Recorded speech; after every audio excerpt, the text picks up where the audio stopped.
Does Satoshi Nakamoto really have 1 million bitcoins? And what happens if he decides to sell them and come back and destroy Bitcoin? Well, let's see what is the truth and what are just common false datum around the internet. So, it's real that at some point they were created 1 million bitcoins and they somehow belong to the person or the team that are famous as Satoshi Nakamoto, and he created the Bitcoin. Now, that is kind of truth, but is not the whole truth around the subject. What is the whole truth around the subject is that at that moment when he created, or that team created, the Bitcoin, what happened is that they started the first Bitcoin mining. The first Bitcoins were mined. So the way the mining was working back then was that they were using some computer power to mine Bitcoin, and every time they would close a block, they would get a reward of 50 Bitcoins. That 50 Bitcoins would be sent to a single wallet,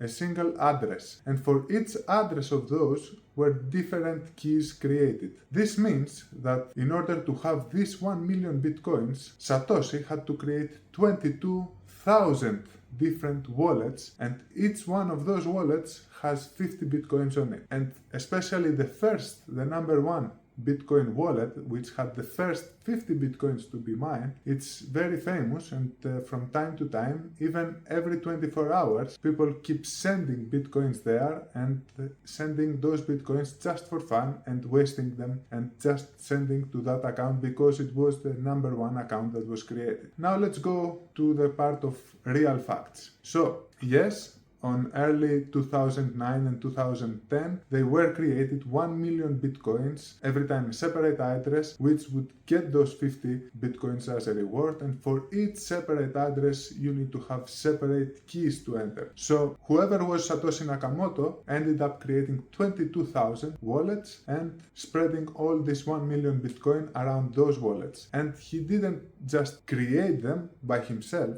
he just was experimenting and trying the Bitcoin mining algorithm. Once it was successfully working by itself, and once other people started doing mining and Bitcoin started working by itself, then he stepped out of it, and now it is as we all know it. So, let's go to the facts. Is it possible that he can come back and take all this 1 million Bitcoin, which is worth more than $100 billion today, and sell this and maybe crash the market? Well, it's almost impossible to happen this thing, because if you just think that he needed to keep track of 22,000 wallets and all those wallets have separate passwords and keys to enter, this means that he would need a supercomputer at this moment to enter all those wallets, take all those Bitcoin, and it would take a huge amount of time until he does all this work and transfer this amount of Bitcoins and into exchanges and sell it and do something with it. So, even if he wanted to do it, he would not manage to really crash the markets. He would maybe have access to some of the wallets and maybe use some applications to get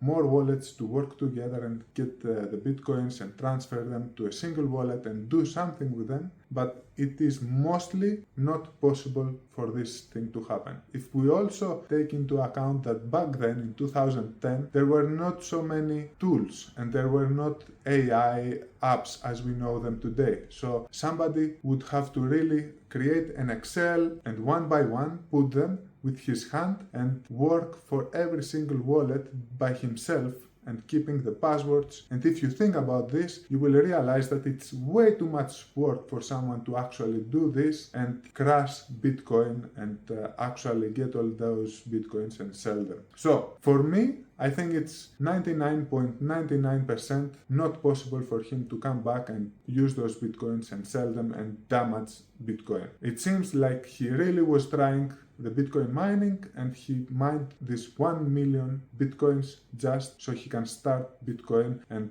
make sure that it's actually working. So what do we do from now on? Well, we continue to mine Bitcoin. There is a little bit more than 1 million left to be mined, and this rest of 1 million, it will take another 110 years approximately to be completely mined. Even when the last Bitcoin gets mined, the machines, the miners, will continue to work and will generate income from the transaction fees. Actually, after 2032, the amount of Bitcoin being mined will be so little that the miners will make most of their profits out of the transaction fees. And like that, it will continue for the future. This is also why I'm saying that Bitcoin mining is the banking system of the future. In the future, the miners will be verifying transactions and making a lot of income and a lot of money only by transaction fees, the same as a bank. So, whoever is in the Bitcoin mining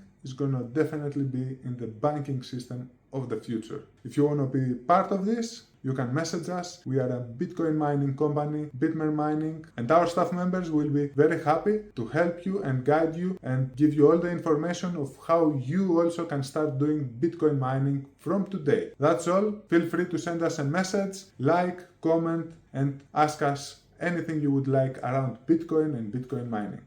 Ciao!